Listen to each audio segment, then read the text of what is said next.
The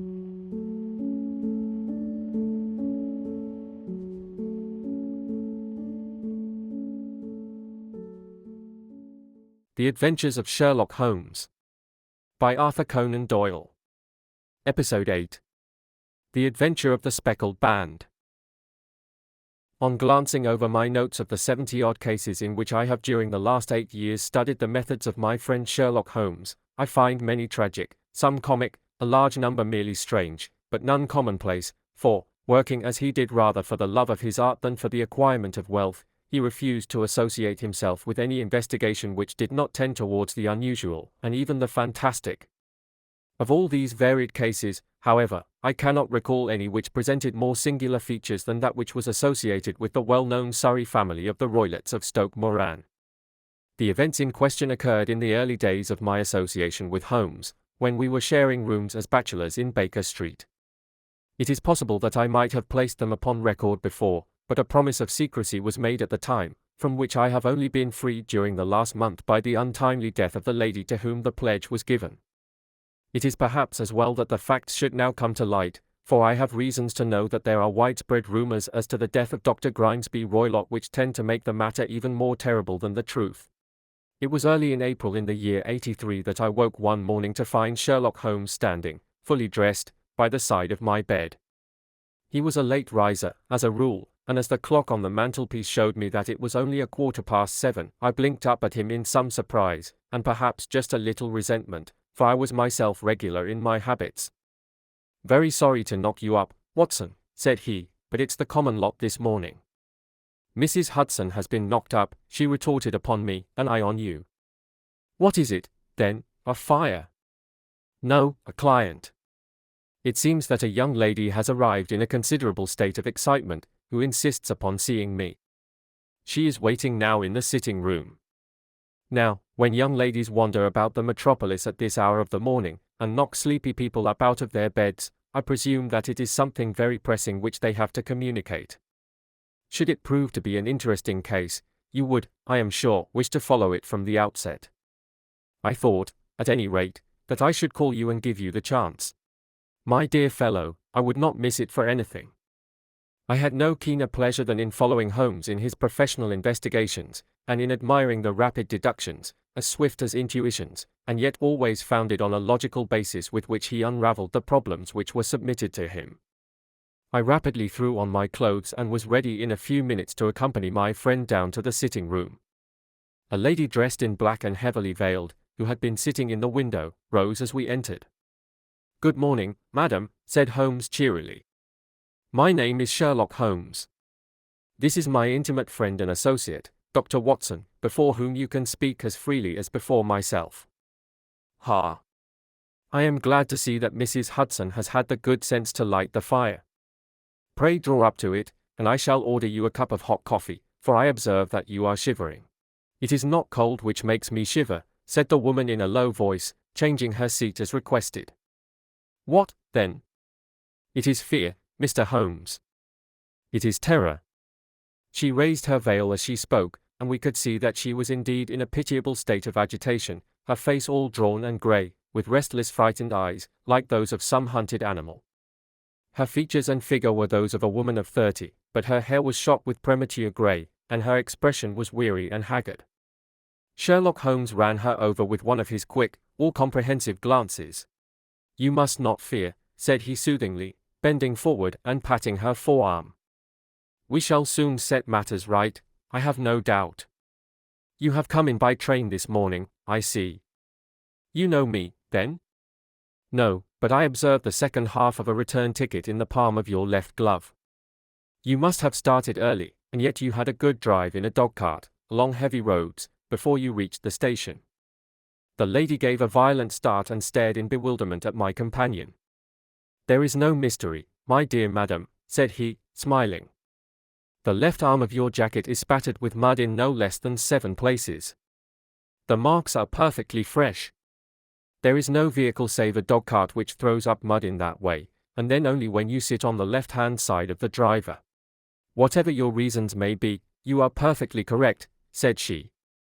"I started from home before 6, reached Leatherhead at 20 past, and came in by the first train to Waterloo. Sir, I can stand this strain no longer. I shall go mad if it continues. I have no one to turn to, none, save only one, who cares for me, and he, poor fellow, can be of little aid. I have heard of you, Mr. Holmes. I have heard of you from Mrs. Farintosh, whom you helped in the hour of her sore need. It was from her that I had your address.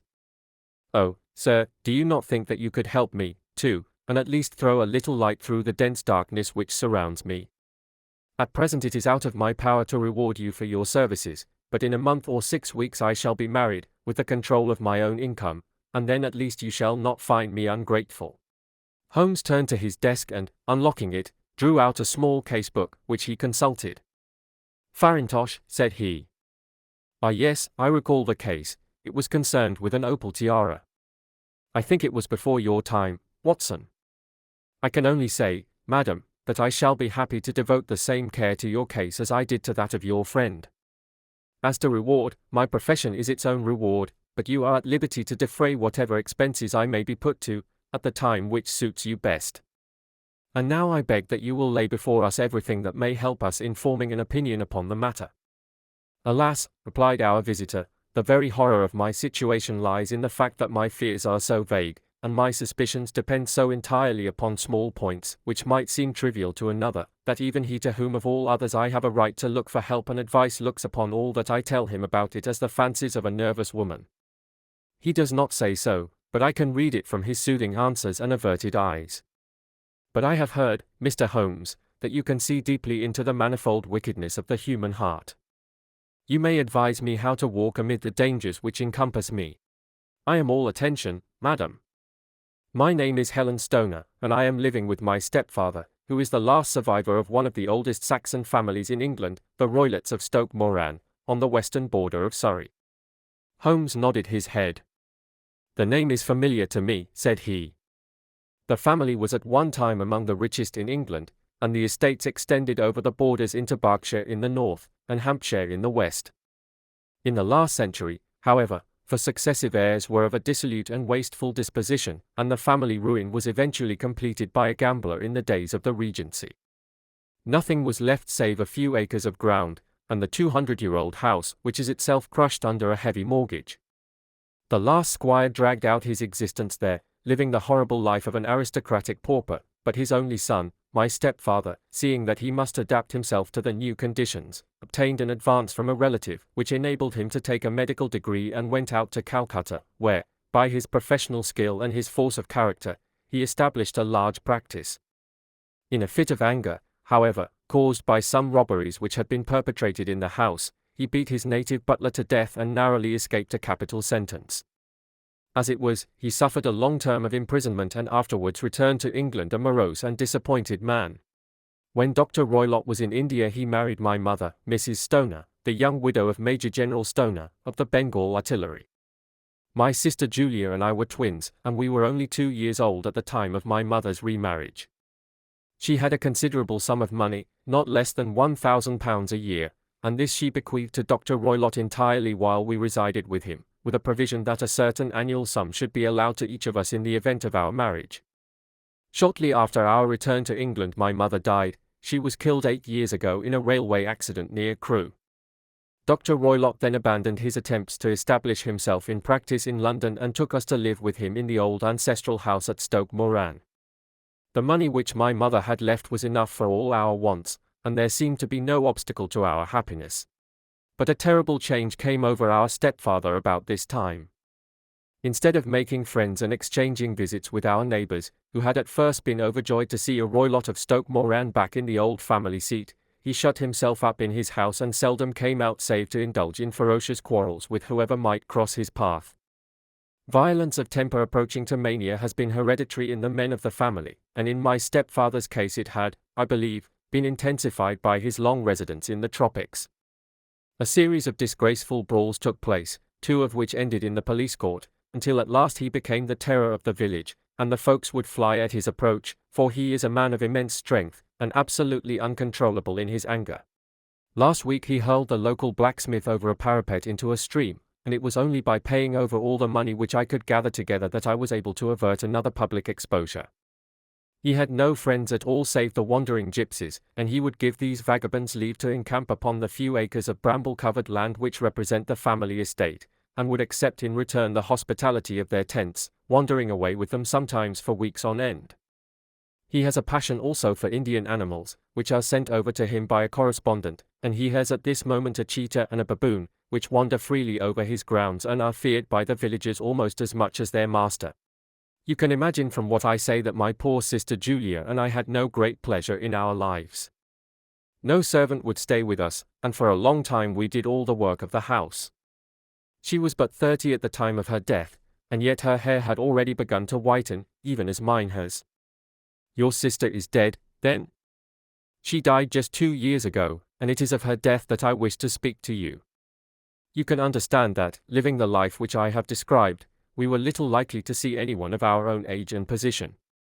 We had, however, an aunt, my mother's maiden sister, Miss Honoria Westphale, who lives near Harrow, and we were occasionally allowed to pay short visits at this lady's house. Julia went there at Christmas 2 years ago, and met there a half-pay major of Marines, to whom she became engaged.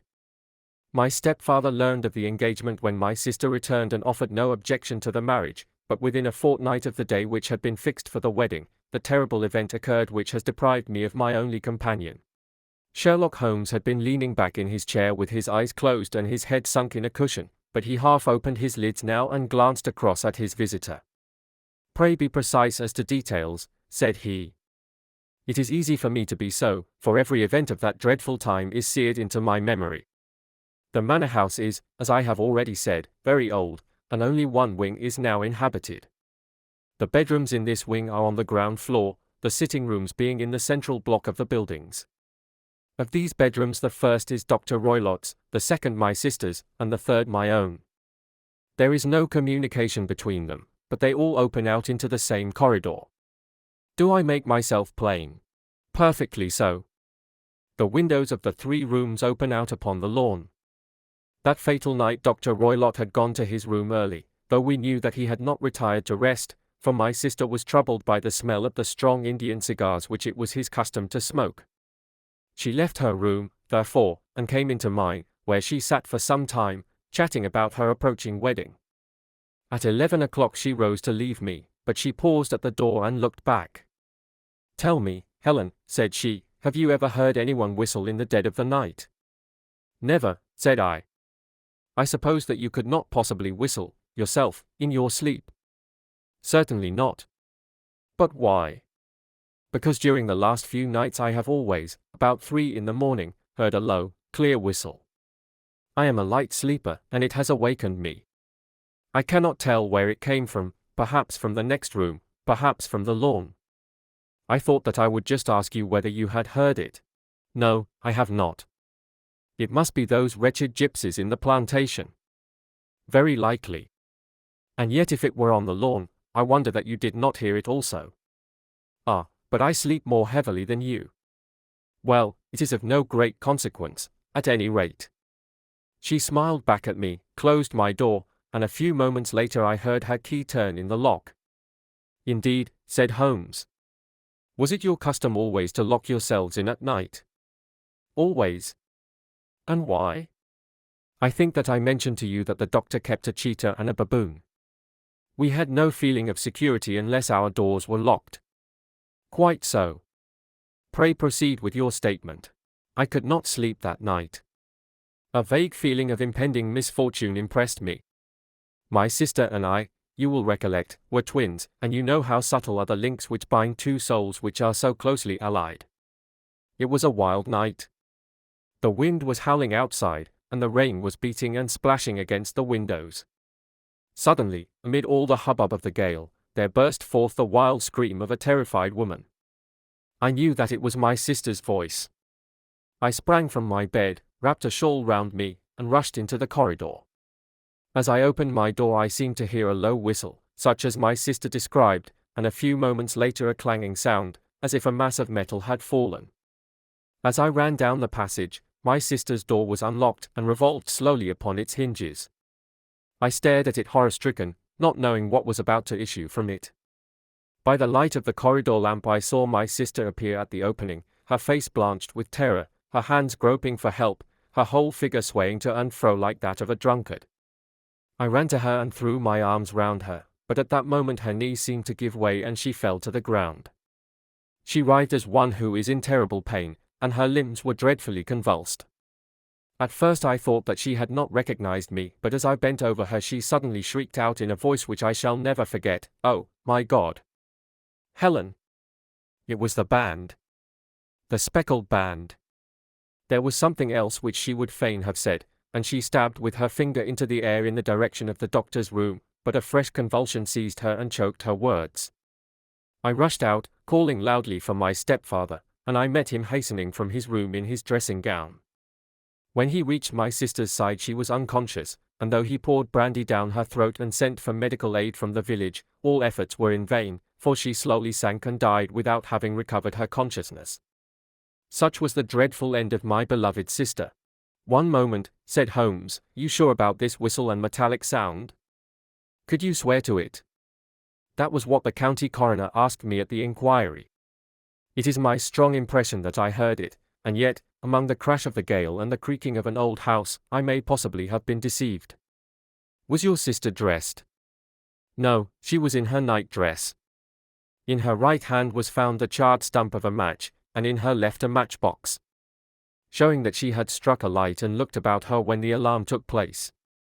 That is important. And what conclusions did the coroner come to? He investigated the case with great care, for Dr. Roylott's conduct had long been notorious in the county, but he was unable to find any satisfactory cause of death. My evidence showed that the door had been fastened upon the inner side, and the windows were blocked by old-fashioned shutters with broad iron bars, which were secured every night. The walls were carefully sounded, and were shown to be quite solid all round, and the flooring was also thoroughly examined, with the same result. The chimney is wide, but is barred up by 4 large staples. It is certain, therefore, that my sister was quite alone when she met her end. Besides, there were no marks of any violence upon her. How about poison? The doctors examined her for it, but without success. What do you think that this unfortunate lady died of, then? It is my belief that she died of pure fear and nervous shock, though what it was that frightened her I cannot imagine. Were there gypsies in the plantation at the time? Yes, there are nearly always some there. Ah, and what did you gather from this allusion to a band, a speckled band? Sometimes I have thought that it was merely the wild talk of delirium, sometimes that it may have referred to some band of people, perhaps to these very gypsies in the plantation. I do not know whether the spotted handkerchiefs which so many of them wear over their heads might have suggested the strange adjective which she used. Holmes shook his head like a man who is far from being satisfied. "These are very deep waters," said he, "pray go on with your narrative. 2 years have passed since then, and my life has been until lately lonelier than ever. A month ago, however, a dear friend, whom I have known for many years, has done me the honor to ask my hand in marriage. His name is Armitage, Percy Armitage, the second son of Mr. Armitage, of Crane Water, near Reading. My stepfather has offered no opposition to the match, and we are to be married in the course of the spring. 2 days ago some repairs were started in the west wing of the building, and my bedroom wall has been pierced, so that I have had to move into the chamber in which my sister died, and to sleep in the very bed in which she slept. Imagine, then, my thrill of terror when last night, as I lay awake, thinking over her terrible fate, I suddenly heard in the silence of the night the low whistle which had been the herald of her own death. I sprang up and lit the lamp, but nothing was to be seen in the room.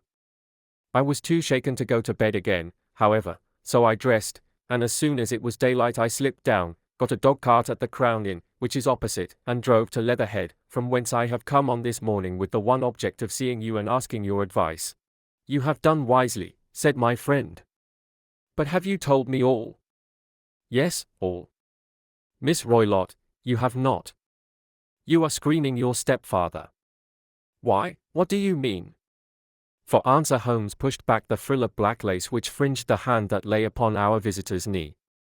5 little livid spots, the marks of 4 fingers and a thumb, were printed upon the white wrist. "You have been cruelly used," said Holmes. The lady colored deeply and covered over her injured wrist. "He is a hard man," she said, "and perhaps he hardly knows his own strength." There was a long silence, during which Holmes leaned his chin upon his hands and stared into the crackling fire. "This is a very deep business," he said at last. "There are 1,000 details which I should desire to know before I decide upon our course of action. Yet we have not a moment to lose. If we were to come to Stoke Moran today, would it be possible for us to see over these rooms without the knowledge of your stepfather? As it happens, he spoke of coming into town today upon some most important business. It is probable that he will be away all day, and that there would be nothing to disturb you. We have a housekeeper now, but she is old and foolish, and I could easily get her out of the way." "Excellent. You are not averse to this trip, Watson?" "By no means." "Then we shall both come. What are you going to do yourself?" "I have 1 or 2 things which I would wish to do now that I am in town. But I shall return by the 12 o'clock train, so as to be there in time for your coming. And you may expect us early in the afternoon. I have myself some small business matters to attend to. Will you not wait and breakfast?" "No, I must go. My heart is lightened already since I have confided my trouble to you. I shall look forward to seeing you again this afternoon." She dropped her thick black veil over her face and glided from the room. "And what do you think of it all, Watson?" asked Sherlock Holmes, leaning back in his chair. "It seems to me to be a most dark and sinister business." "Dark enough and sinister enough. Yet if the lady is correct in saying that the flooring and walls are sound, and that the door, window, and chimney are impassable, then her sister must have been undoubtedly alone when she met her mysterious end. What becomes, then, of these nocturnal whistles, and what of the very peculiar words of the dying woman? I cannot think. When you combine the ideas of whistles at night, the presence of a band of gypsies who are on intimate terms with this old doctor, the fact that we have every reason to believe that the doctor has an interest in preventing his stepdaughter's marriage, the dying allusion to a band, and, finally, the fact that Miss Helen Stoner heard a metallic clang, which might have been caused by one of those metal bars that secured the shutters falling back into its place, I think that there is good ground to think that the mystery may be cleared along those lines. But what, then, did the gypsies do? I cannot imagine. I see many objections to any such theory. And so do I. It is precisely for that reason that we are going to Stoke Moran this day. I want to see whether the objections are fatal, or if they may be explained away." "But what in the name of the devil?" The ejaculation had been drawn from my companion by the fact that our door had been suddenly dashed open, and that a huge man had framed himself in the aperture. His costume was a peculiar mixture of the professional and of the agricultural, having a black top hat, a long frock coat, and a pair of high gaiters, with a hunting crop swinging in his hand. So tall was he that his hat actually brushed the crossbar of the doorway, and his breadth seemed to span it across from side to side. A large face, seared with 1,000 wrinkles, burned yellow with the sun, and marked with every evil passion, was turned from one to the other of us, while his deep-set, bile-shot eyes, and his high, thin, fleshless nose, gave him somewhat the resemblance to a fierce old bird of prey. "Which of you is Holmes?" asked this apparition. "My name, sir, but you have the advantage of me," said my companion quietly. "I am Dr. Grimesby Roylott, of Stoke Moran." "Indeed, doctor," said Holmes blandly. "Pray take a seat." "I will do nothing of the kind. My stepdaughter has been here. I have traced her." "What has she been saying to you?" "It is a little cold for the time of the year," said Holmes. "What has she been saying to you?" screamed the old man furiously. "But I have heard that the crocuses promise well," continued my companion imperturbably. "Ha! You put me off, do you?" said our new visitor, taking a step forward and shaking his hunting crop. "I know you, you scoundrel. I have heard of you before. You are Holmes, the meddler." My friend smiled. "Holmes, the busybody." His smile broadened. "Holmes, the Scotland Yard Jack in office." Holmes chuckled heartily. "Your conversation is most entertaining," said he. "When you go out, close the door, for there is a decided draught. I will go when I have had my say. Don't you dare to meddle with my affairs. I know that Miss Stoner has been here. I traced her. I am a dangerous man to fall foul of. See here." He stepped swiftly forward, seized the poker, and bent it into a curve with his huge brown hands. "See that you keep yourself out of my grip," he snarled, and hurling the twisted poker into the fireplace he strode out of the room. "He seems a very amiable person," said Holmes, laughing.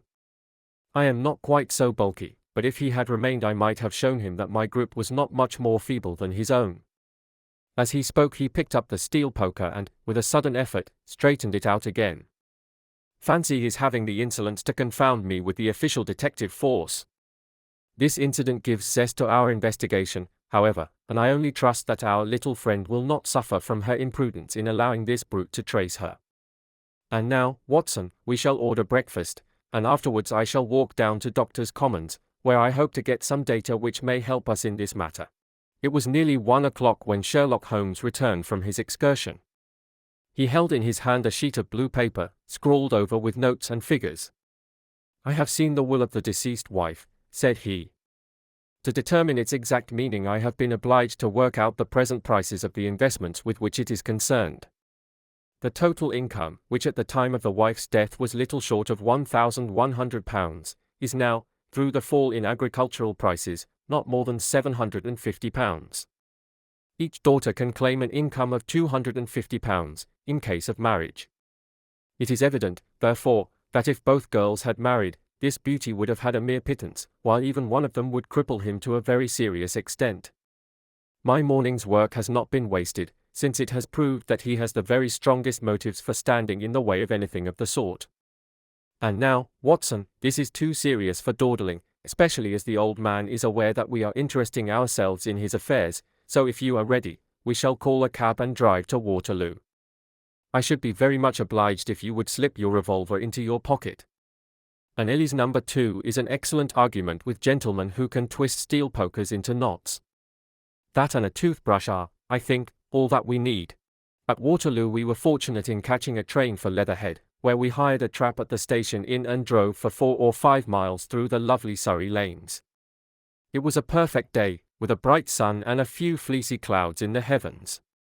The trees and wayside hedges were just throwing out their first green shoots, and the air was full of the pleasant smell of the moist earth. To me at least there was a strange contrast between the sweet promise of the spring and this sinister quest upon which we were engaged. My companion sat in the front of the trap, his arms folded, his hat pulled down over his eyes, and his chin sunk upon his breast, buried in the deepest thought. Suddenly, however, he started, tapped me on the shoulder, and pointed over the meadows. "Look there," said he. A heavily timbered park stretched up in a gentle slope, thickening into a grove at the highest point. From amid the branches there jutted out the grey gables and high roof tree of a very old mansion. "Stoke Moran," said he. "Yes, sir, that be the house of Dr. Grimesby Roylott," remarked the driver. "There is some building going on there," said Holmes. "That is where we are going." "There's the village," said the driver, pointing to a cluster of roofs some distance to the left, "but if you want to get to the house, you'll find it shorter to get over this stile, and so by the footpath over the fields. There it is, where the lady is walking." "And the lady, I fancy, is Miss Stoner," observed Holmes, shading his eyes. "Yes, I think we had better do as you suggest." We got off, paid our fare, and the trap rattled back on its way to Leatherhead. "I thought it as well," said Holmes as we climbed the stile, "that this fellow should think we had come here as architects, or on some definite business. It may stop his gossip. Good afternoon, Miss Stoner. You see that we have been as good as our word." Our client of the morning had hurried forward to meet us with a face which spoke her joy. "I have been waiting so eagerly for you," she cried, shaking hands with us warmly. "All has turned out splendidly. Dr. Roylott has gone to town, and it is unlikely that he will be back before evening. We have had the pleasure of making the doctor's acquaintance," said Holmes, and in a few words he sketched out what had occurred. Miss Stoner turned white to the lips as she listened. "Good heavens," she cried, "he has followed me, then. So it appears.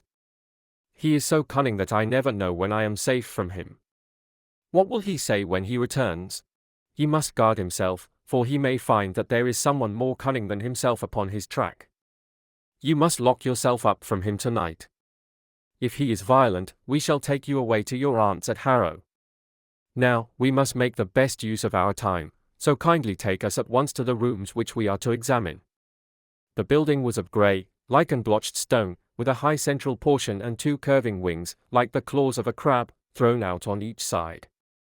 In one of these wings the windows were broken and blocked with wooden boards, while the roof was partly caved in, a picture of ruin. The central portion was in little better repair, but the right-hand block was comparatively modern, and the blinds in the windows, with the blue smoke curling up from the chimneys, showed that this was where the family resided. Some scaffolding had been erected against the end wall, and the stonework had been broken into, but there were no signs of any workmen at the moment of our visit. Holmes walked slowly up and down the ill-trimmed lawn and examined with deep attention the outsides of the windows. "This, I take it, belongs to the room in which you used to sleep, the centre one to your sisters, and the one next to the main building to Dr. Roylott's chamber." "Exactly so. But I am now sleeping in the middle one. Pending the alterations, as I understand. By the way, there does not seem to be any very pressing need for repairs at that end wall." There were none.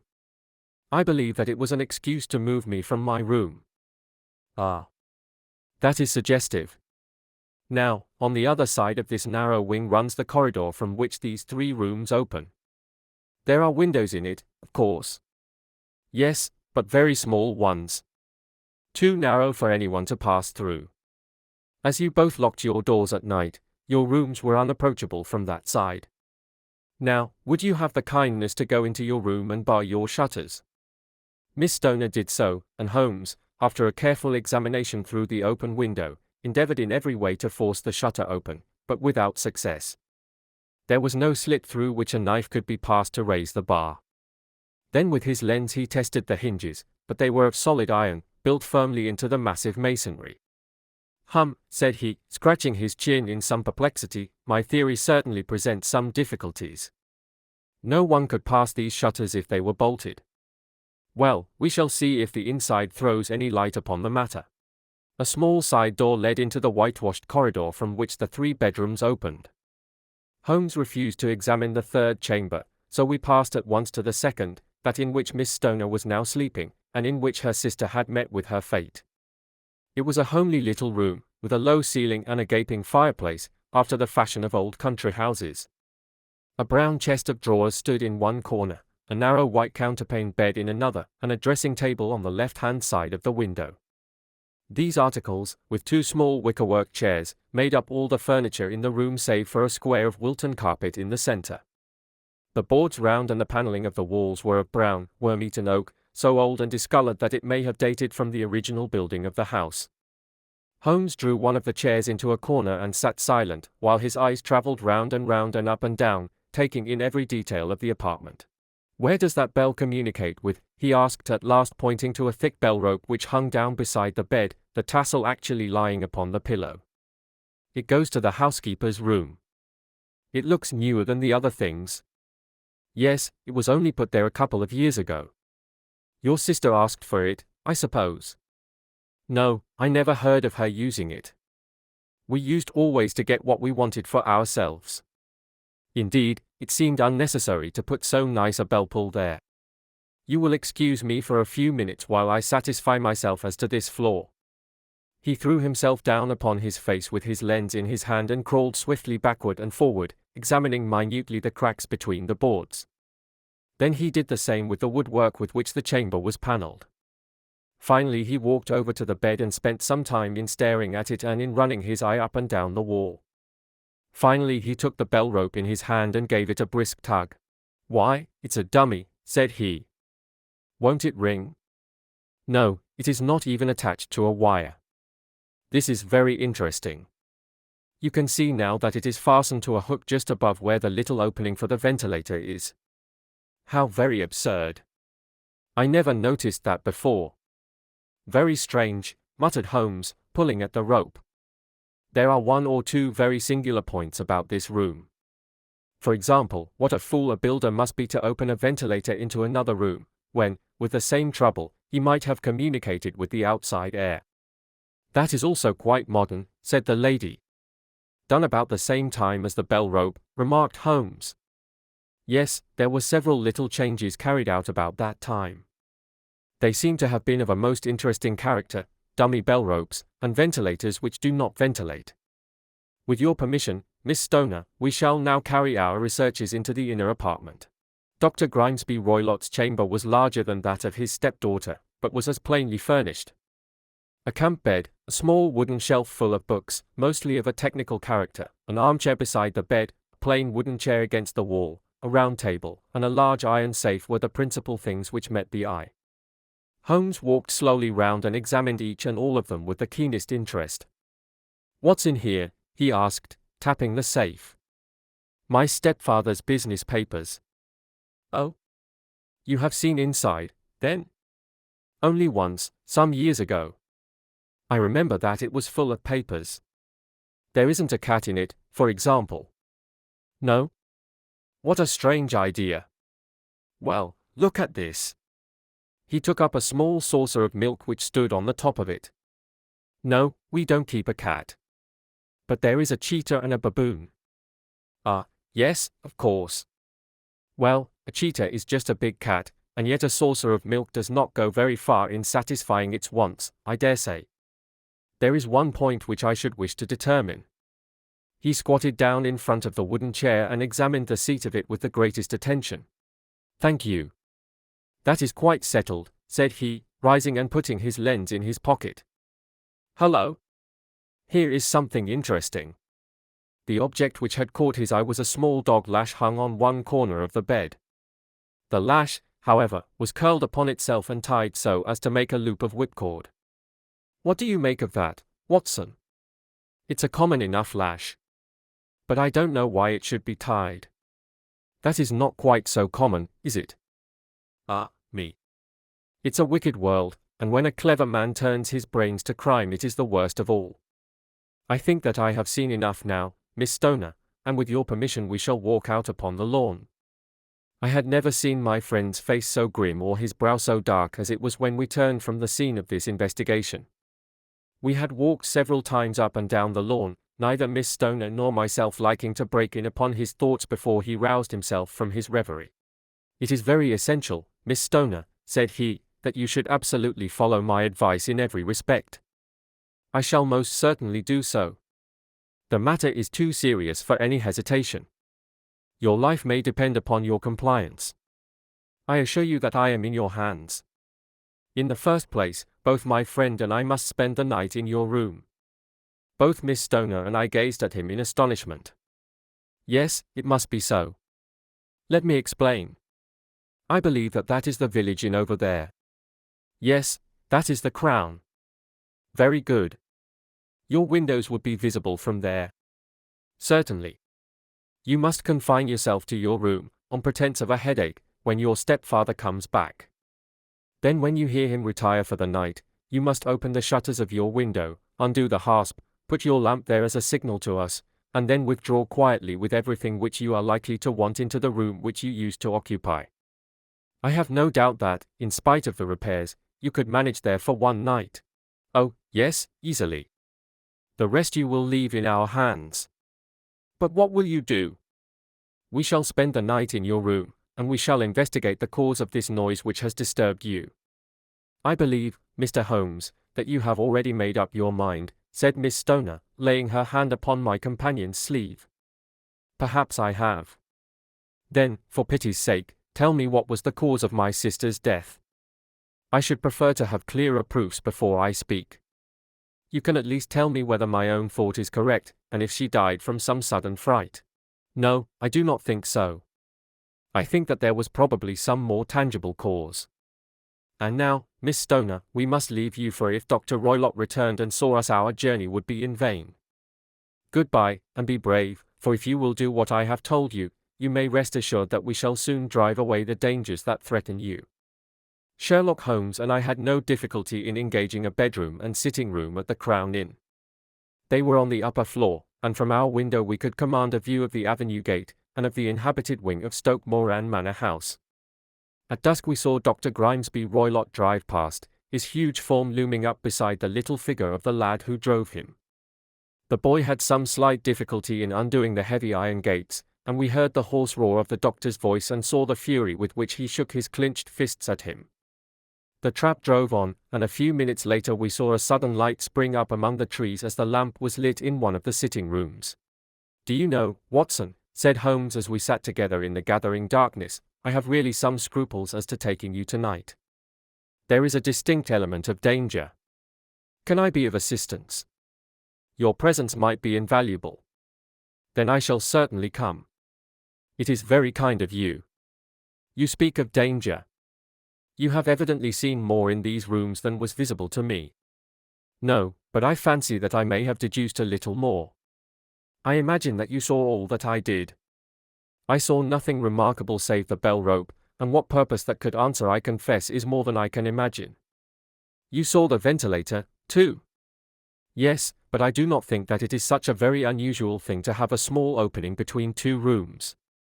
It was so small that a rat could hardly pass through. I knew that we should find a ventilator before ever we came to Stoke Moran."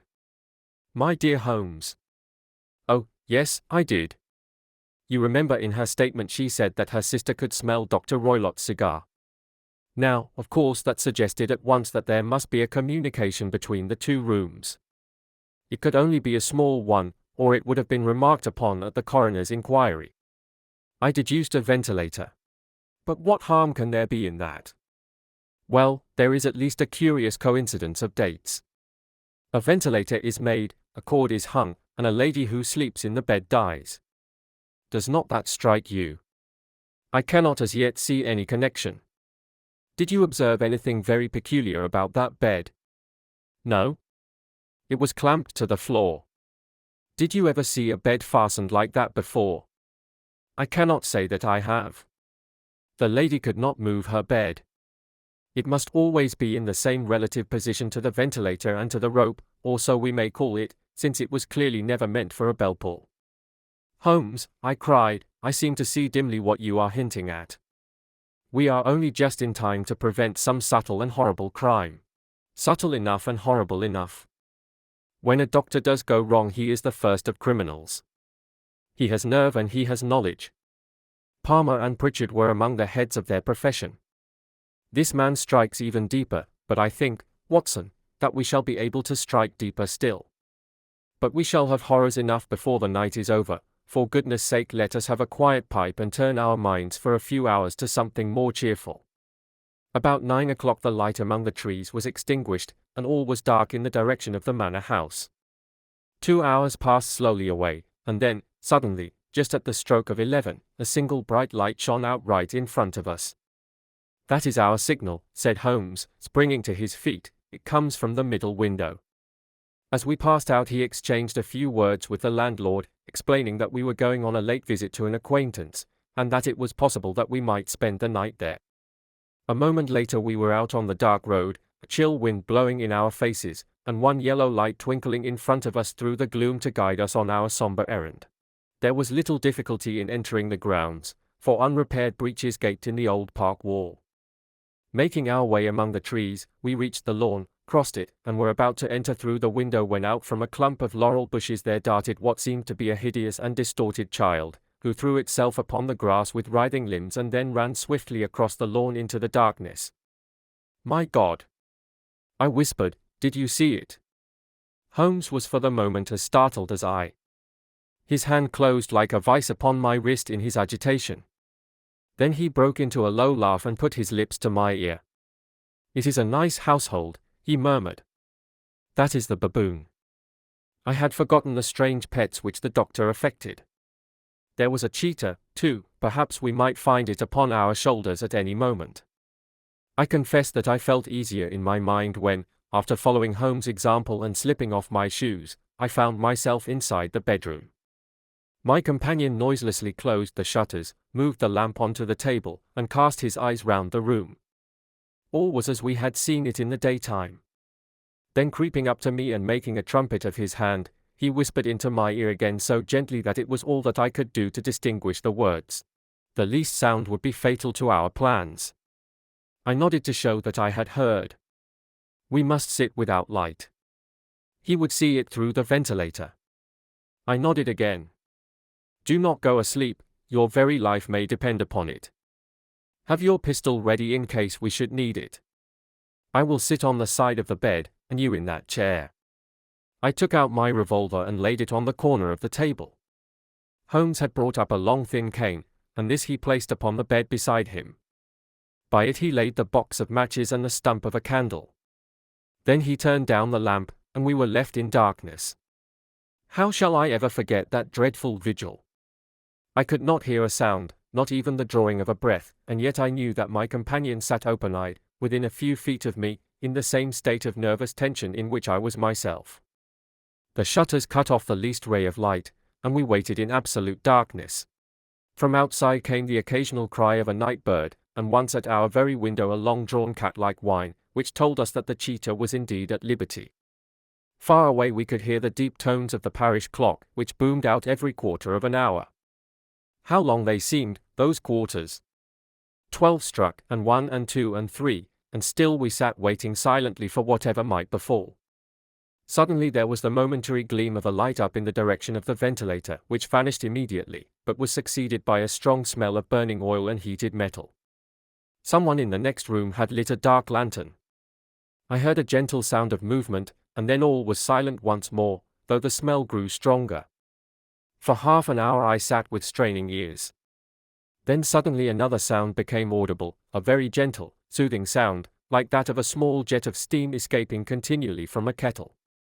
The instant that we heard it, Holmes sprang from the bed, struck a match, and lashed furiously with his cane at the bell-pull.